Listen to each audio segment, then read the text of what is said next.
The simple answer is debt, interminable debt every year, and that's funded by the banks. Our debts go up. That's the only way we can think to do it at the moment, and we're on about offering another alternative. You say that no economist or politician understands any national economy. Why is that? Well, it's a matter of data, really. If you don't have the information, by definition, you can't make an informed decision, and you don't have informed policy. It's a bit like trying to do the Times crossword without looking at the clues. It's damned impossible to give the answer that you're intended to give. So they do not collate the data and inform themselves, so they don't understand it, and it's provable by the fact that they really don't know. They don't have a comprehensive balance sheet of a nation's assets and liabilities. They have limited ones, and they don't do profit and loss accounts at all. So they don't really measure people's income against their production of consumer goods. So it's anybody's guess what's happening in the economy. You're very scathing about the accounts that nations do. They only do two primary ones. One is the annual budget, and it's really a guesstimate about what might happen in the following year. They can dictate what they're going to spend, but what income they're going to have is a matter of what market forces are happening, or whether there's been a global downturn, or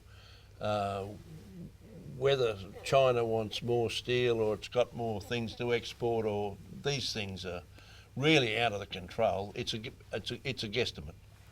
The other thing they do is the gross domestic product account, but it is only a partial measurement of things. It measures only things that happen for money. Things that are done for money, yes, but things that are done for love, and often the most important things in the economy, like raising children, are done by parents and grandparents and others for nothing. But that's regarded as having no value at all. So we've got to accept a lot of limitations on the accounts they do, and know that there's a lot of importance in the accounts that they don't do. How do we know that there's a deficiency in purchasing power generated in all advanced economies? Well, ultimately we only know that by measuring it, and the accounts that were published in Lives of Our Own by Dr. Haydorn has listed these accounts at great length with a lot of notes. But it is understanding that it's simpler than that. If in the United States economy, their income was basically 10 trillion and their consumer products were 12.5 trillion. Now, the American people went into debt an extra 2.3 trillion in 2014, which is the year we did the figures for. And we can ask ourselves, why would they borrow that much extra debt if they already had the incomes to buy everything that existed anyhow? And the other thing is, if their incomes were sufficient and they bought everything that was on the market in form of consumer products, why would they borrow to buy products that don't exist? So it's so self-evident and unarguable from that point of view. How important are wages and salaries in distributing incomes to be able to purchase all of the consumer goods available? Well, they're very important, but of diminishing importance. The Reserve Bank of St. Louis does data, economic data. It's called FRED. I go back to, say, the 1970s, over 50% of the gross domestic product was paid out in wages to induce people to produce it. But it's progressively gone down every year, and in 2014 it was 43%, and it's below that now. Wages and salaries, though the biggest factor in distributing purchasing power, are distributing less and less as a percentage of production, and something's going to have to be done about this. Basically, capital items like computers and automatic processors and so on are taking over from human direct input. How profitable is the US economy? Well, according to the first profit and loss account ever done for the United States, which we've mentioned as being published in Dr. Haydoin's book, the total income from all sources, not just wages and salaries, but royalties, bonuses, dividends, and all the rest. Add them all up and they came to 10.1 trillion. Yet just the consumer products produced and sold came to $12.5 trillion. So there was a profit there of $2.4 trillion. You might say, well, how could they possibly buy more than their incomes allowed them to? The simple answer is debt, interminable debt every year, and that's funded by the banks. Our debts go up. That's the only way we can think to do it at the moment, and we're on about offering another alternative. Is the US economy unique in this way? No, it's not. It occurs certainly in all the advanced economies, and there is some data to evidence that. In the province of Ontario in Canada, they've produced some data. They regularly do it, and that shows that per capita household income is well down on per capita GDP. In fact, it's $18,000 less. So this is fairly normal in all economies, and the way that you can verify that is all advanced economies are going into debt to about an extra 10% every year, and they have to, otherwise we go into recession.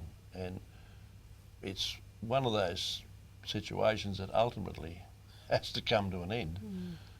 It's a matter of when periodically we do get a fright, so we have a global economic crisis, and then gradually we get a bit of confidence up and start borrowing more.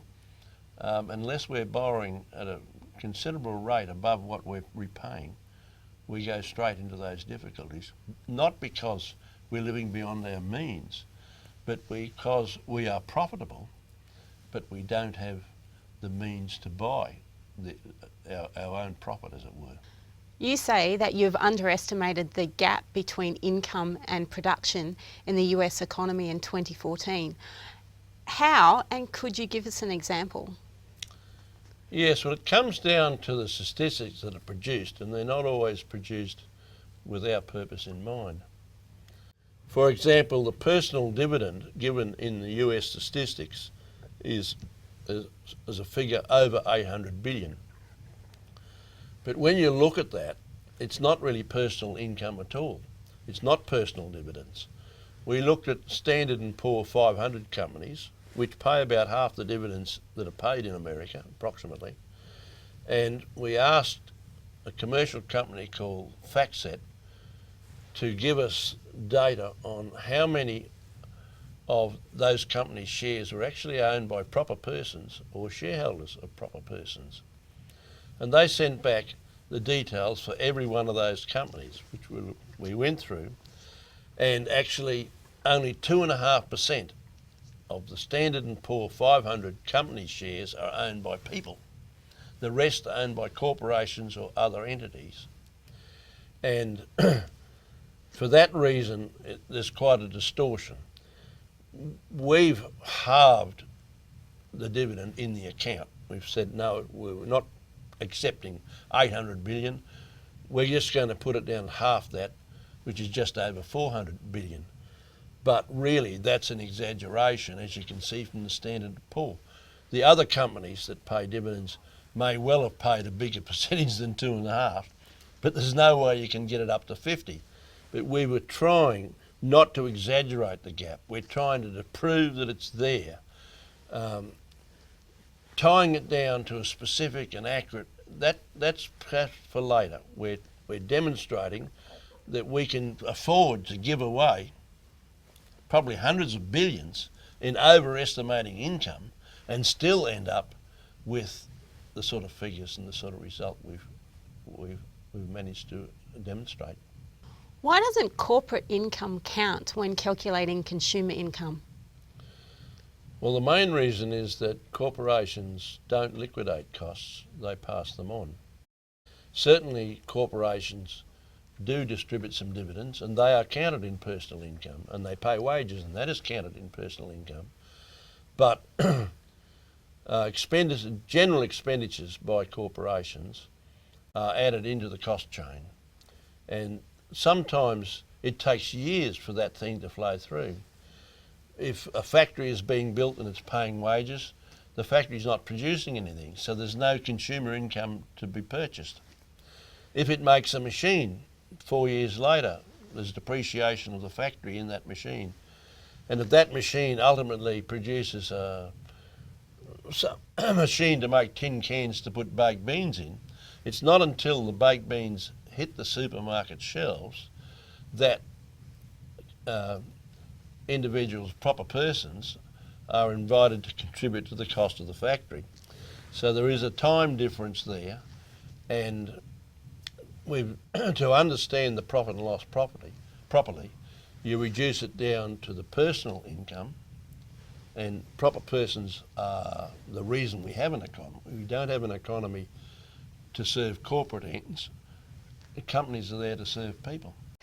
So sometimes you call the same account a profit and loss account, and at other times you call it a supply and demand account. Which one is it? Well, it's both. We began trying to measure whether there was a deficiency of purchasing power in the hands of citizens to enable them to buy the consumer product that was offered to them in the marketplace. And we found that yes, it's definitely there. But when you think about that, the cost of production is consumption. If you produce something, the cost of doing that is what you consume in the process of producing it. So if we paid people 10 units and they produce 12.5, then obviously there's 2.5 units of profit there. So it's the same thing, but it's a different way of looking at it.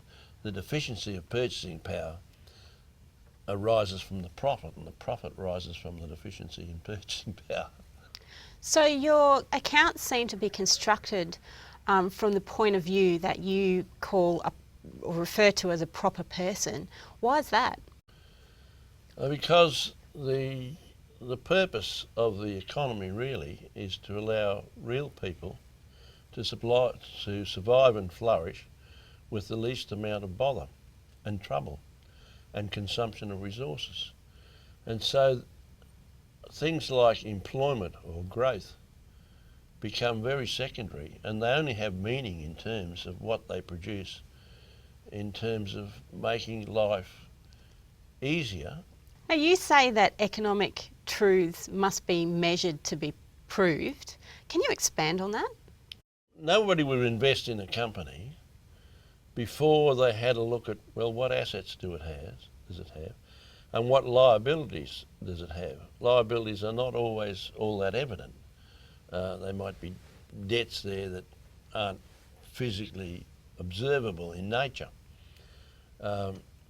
So there is no way that you can assess a corporation, or governments operate a bit like the body corporate of a block of units. You know, they operate on behalf of all of us, and if they're profitable, who does it belong to? The unit holders.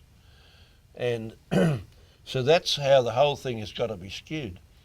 Government acts in trust. It acts in trust for all of us, and if a profit appears because we're producing more than we consume in the process of it, then we all share in that, and that's the only way that the economy can be properly considered. Looking at corporate profits as though they might be, they're only significant in terms of the dividends they pay, in a personal sense, and the products that they make available, of course, but they come with price tag. So you are saying that economic democracy should follow many of the principles in the political economy? Yeah, that's true. In politics, we've made decisions about this a long time ago. We decided, for better or for worse, that we all should get one vote. In other words, we all have an equal share in the country. There have been other proposals, but they were rejected, and on balance, one vote each, that's how it works. Now, money is like a ballot system in a sense. If you've got $1 in your pocket, you can demand whatever product you like. You can elect to use whatever product within what's the range of what's available. So, as the English used to call their money a sovereign, it's sovereignty to rule in an economic sense. Now, if we have an election, we produce these ballot papers, and we distribute them equally. We all get one each. If we have to produce extra money because we can't distribute what's been produced without doing that, the question is, to whom should that belong? And we're saying we have to start to consider money, at least when it's created, as a type of money ballot or economic vote, and that we should all share equally. So in the case of the United States in 2014, every person would have got $7,500 and more if the books were done really properly, because it's bigger than that. And the average family of four would have got $30,000. Instead of the debt in the country, not always their own personal debt, some of that debt was taken on by government or industry, but that's the alternatives. You either distribute the votes as though we all own an equal share in the country, or we allow private institutions like banks to create all the votes, keep them, only make them available to us on the basis that we give them back at some future time with an increase. If we tried to run democracy by handing out ballot papers on the same term, we'd have a riot. I mean, it's just ludicrous, but that's what we're basically trying to do in the money system. What do you say to people who say that society is very materialistic, and if you just give them more purchasing power, then they will just consume more and plunder the environment, and so on the cycle goes? Well, the example I give for that just comes from personal experience. My father was a farmer, and I often had to hold the light for him after dark because he fed his pigs 4 times a day, and often it was dark by the time they got their last feed. And I had every experience of pigs fighting ferociously for a limited amount of food, and it's just unbelievable. The squealing, the pushing, the shoving. And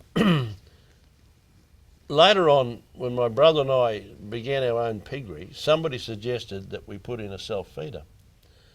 And we were deeply shocked at the idea. We thought it would be something like bringing on World War III. It would just be absolute bedlam, gross greed, fighting, impossible. But being mad beyond our years, we decided to try it. So we fed these pigs up as much as we possibly could. We put them into a couple of acre paddock with lots of nice pasture and all the grain and food that they could eat there, and plenty of it and plenty of room. And they were perfect gentlemen.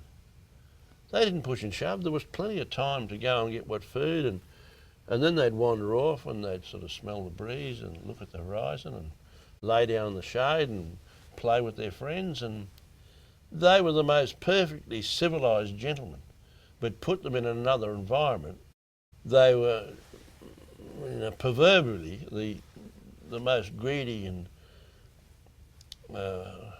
ill-mannered creatures on earth. So I think we can change society enormously when we're not competing with each other so savagely. We can have more time for each other, and there's a whole world here to be explored. There's a whole world. Once we're able to choose the activities that we want to do, the contributions we want to make to society and to others, rather than being directed to serve in a certain way. An example I use is if Mozart was born as my slave, or because I had money and he didn't, he chose to become my slave in order to eat, he would have spent his life tidying up after me, sweeping the floors, making my breakfast, and doing menial things. And I wouldn't have had a clue or cared less about his real talent. He had to do what I wanted him to do. So if we can empower people to develop themselves, we have no idea where that's leading to. We're looking at a society with potential. We're only looking through a glass darkly, even when we try to imagine that. But that is the possibility once we separate ourselves from this compulsion of trying to scramble against each other to compete for less purchasing power than we need just to consume what's there. So basic income for everybody is going to alter society both economically and socially? Absolutely, and there are historic precedents for this. One of my favourite examples comes from the Golden Age of Greece. When the Greek tribes moved into that area, they conquered a people 10 times more numerous than themselves. So as a result of that, every Greek had, on average, 10 slaves. They didn't even have a word for work. They had words for negotiating. And they entered into a golden age not because they worked, but because they had leisure. And they sat in the streets and they set each other geometric problems. And they explored things like perspective, which had never been looked at before. And when they built a building with a flat roof, they always built it with a slight arch in the middle, because when you looked at it, it looked flat. If you built it flat, it looked to be sagging in the middle. And they got to understand that and all sorts of other measures about, when we're still standing on their shoulders in Western civilization now. And for instance, they even produced a computer. It was like a clockwork computer, which has been rediscovered. And we didn't get to doing that sort of precision work again until the Central European clockmakers in, say, the 1700s, 16 or 1700s. So that great burst that meant so much to Western civilization in art and beauty and in the arts of living was a product of leisure. It wasn't a product of work. If you're bent over a plough forever, or you're putting labels on jam tins all day, every day, you can't really contemplate better ways of doing things or what your purpose in the universe might be, your higher purpose. You say that the reason why there was a continuous shortage of purchasing power in the economy is too technical for people to understand. It's too technical without a lot of effort. And one of the examples might be if you talk to an audience and say, well, put up your hand if you think that the theory of relativity might be right, you get a lot of hands up. But if you ask them to explain why it's right, there'd probably be no hands go up. And if somebody was equipped to answer it, when they had answered it, we probably wouldn't be a lot wiser because we wouldn't understand the terms.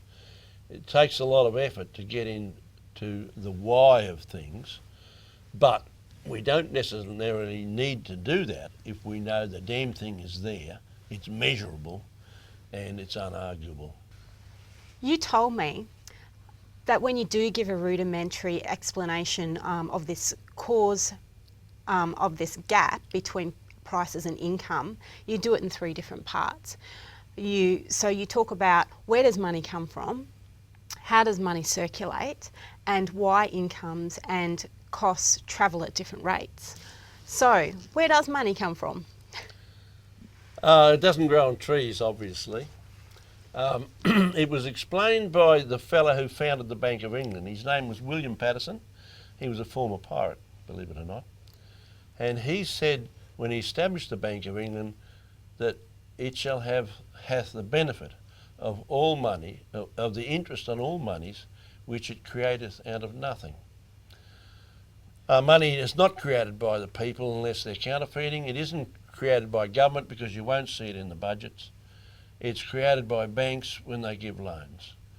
And as the Bank of England explains, and it's accepted everywhere, when banks make loans, that creates deposits in the spending of the loans, but they don't take anybody's deposit in order to do that.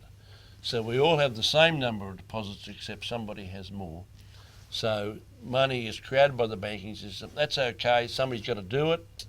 There's a story that says money goes round and round, and it's complete rubbish. The story says, is one of the butcher, baker and candlestick maker. The butcher gets $1 from a client. He takes it down to the baker and he buys a currant bun, and the baker takes it to the candlestick maker and buys a candle. But nothing like that can happen. That's impossible. The butcher gets his $1 from the client, but his net profit is only 10%. The 90 cents has got to go back to liquidating all the costs that came to producing his product. So he's got rent and electricity and wages and vehicles and tools and everything else. So he can take his 10 cents and he can take it down to the baker and he can buy a very small something or other. And the baker then, he's in a similar situation. He's only got one of the 10 cents. So when he goes down to the candlestick maker and says, will you sell me a candle for 1 cent? The candlestick maker thinks he's gone mad or he's haventing on. And if he insists on getting a candle for 1 cent, he throws him into the street as a public nuisance. What actually happens, money comes into existence when banks make loans. And when loans are paid, those deposits are cancelled out again. So money comes in and out of existence. And the rate at which it comes out in and out in financing industry and in paying incomes and liquidating debts sets up imbalances in time, in the dynamic of the thing. It can be out of sync, and that's what you have to understand. Money does not circulate, it comes in and out. And when it does that, decides the larger issues. Why is it that incomes and prices aren't equal? There are a number of factors that operate here. One is that incomes can be paid and spent years before the consumer product that results gets to the marketplace. So the money has been paid to a consumer. He's used it to consume, he's used it to pay off his mortgage. 5 years later the product's there, but there's no money, although the cost of his wages is still there. There are a number of factors that affect this. One is savings. If you're saving more than you're spending, then that tends to withdraw money from the marketplace. And the reinvestment of incomes is another thing, because it takes money out of the marketplace as purchasing power. It puts it back in, but with a regenerating additional cost. So you've basically got two costs, but only one amount of income type of thing. So you can look at that in a great deal of detail, but we thankfully don't need to do that. All we need to know that it does distort the thing. There is disequilibrium. It's quite substantial. It's now, 20% of consumer products can't be purchased out of income. And what are we going to do about that? It's no use taking somebody's income to give it to somebody else, because we've still got a shortage. You just shared it out a little bit. We've got to end that shortage. We can end it by increasing debt, or we can end it with the national dividend, and ultimately we'll have to make that choice. Is it more complicated than this? It is, as I've said. There are a lot of factors, but it is measurable. It's not rocket science to calculate it. The statisticians are there and they're funded, and I've got every faith that with the National Credit Authority, as we're suggesting, undertook the measurement of this, they could have court-like powers, subpoena people who had evidence, accept evidence from wherever they wanted, and it's not rocket science, it's measurable. So how do we start organising a national dividend? Would we do that by measuring it? Absolutely. Once you've measured the deficiency of purchasing power, you've got a volume. You then can work out how much that amounts to per person. So does the government itself have to do these accounts? We think not. We favour the establishment of a special national credit authority with court-like powers, as I've said, that could subpoena information forever, from wherever, and they would do the calculations. They would also be responsible for determining how much was to be distributed, and basically they just divide that by the population, and it's fired directly into bank accounts on quite a regular basis and forms part of the income, and makes it impossible for boom and bust to go on. It breaks the whole cycle, because we can always afford to consume what we're producing, and if we produce less, we get less national dividend, and if production goes up, so does the national dividend. So government itself, it would be done under the authority of government, but with special authorities established for the job. So what precedents should we look at to get an understanding of how long it might take to get a national dividend? Well, some things take a very long time to get through, like that banks create credit took about 100 years from when there was a conscious effort to explain it to people until eventually it was accepted, although we're still getting silly statements by journalists in the major press till today, but not to be taken seriously. We are entering into a different age though.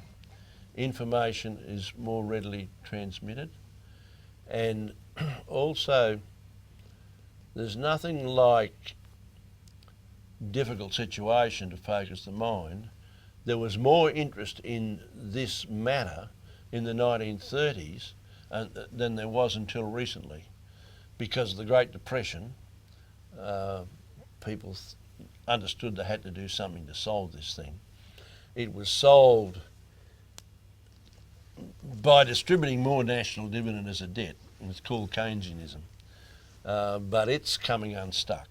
So why haven't we heard about this ages ago? Well, part of the reason is theoretical. In the 19th century, there was an economic law called Say's law that said it was impossible for incomes not to equal production. And that was true in a barter economy. If you had the marketplace was a market fair as it was in medieval times. If you had a bag of potatoes, it was a product, but it was also the means of buying products. So it didn't happen in a straight barter economy. The means of hearing about it, once you put private entities in a position where they were creating credit, they were lending things they didn't really have in order to finance everything that happened, like the Industrial Revolution and financing empires and everything else. If you didn't control the media or have enough influence on it to stop it from attacking you or undermining you, then you were very vulnerable as a banking system. The banks really pretty much had to control the sung narrative about finance and economics. For instance, if the opposition bank in this city controlled the media, they'd put out a rumour that you were about to fold and your bank was unsound, it would go down because they'd issued more notes than they had gold and more credit than they had notes. So as everybody rushed in and said, well, I'll have that, it took 2 days for the Bank of England to run out of gold when the First World War was declared, because people thought they'd be sure and take it out. It wasn't there. It was never there. The whole thing was built around faith, and that's why it's called credit. So they really had to control the media, and therefore they didn't encourage the media to explain a lot of these things to the hoi polloi. They might get the wrong idea and want to stop current practices in banking. Today, we're returning to an ancient situation. In times when we lived in small villages or little tribal groups, our culture and the sung narrative was the result of our forebears. They'd had experiences, adventures, learned things about where food was to be had and how to make a weapon and what were threats. So that was your culture. And then, especially in the 19th century, the sung narrative ended up in the newspapers, and hardly anywhere except in the newspapers and perhaps in the educational institutions. And they were the bankers were in a position to sort of want to quieten these, want to have them on side. You know, it was sort of compelled. You couldn't have them antagonistic and survive. So they discouraged the development of public knowledge in this area. Today, of course, it's changing. We're going back to organic information type situation where if you can do something on YouTube, the world can pretty much have a look at it, and we're all slow to learn. It took us 100 years to learn that banks create credit, but that was because it had to be done by the organic sung narrative in opposition to the artificial sung narrative. But today I think the organic narrative is coming back into its fore, and I think will triumph. So why are things going to change to give us all a national dividend? Because the world changes, and it changes in very fundamental ways, and sometimes it takes ages to change. And one of the key changes that's taking place now is that we are moving to a new key sanction. In Roman times, if you had the support and affections of the legions, you ruled the world. It was as simple as that. In the year 400 AD, if you'd have told anybody that you could rule the world other than through the support of the military, they'd have thought you were raving mad. However, when Rome fell, it came down to who owned land on a local level. That he became the lord of the manor and basically determined much of your life. And then later it was the mercantile system as trading began to open up and communications improved. And then we moved into this situation where sort of money is the root of all evil, or at least it's the motivator of most things. Now, that too is changing. We didn't understand 100 years ago that banks created all our money.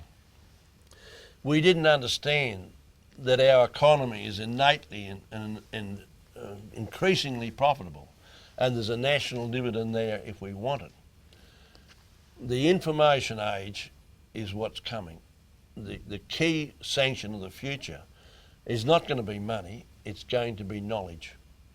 And when that changes, we will get that knowledge, and when we understand that, there'll be no force on earth that can overpower an idea whose time has come. You either distribute the votes as though we all own an equal share in the country, or we allow private institutions like banks to create all the votes, keep them, only make them available to us on the basis that we give them back at some future time with an increase. If we tried to run democracy by handing out ballot papers on the same term, we have a riot. I mean, it's just ludicrous, but that's what we're basically trying to do in the money system.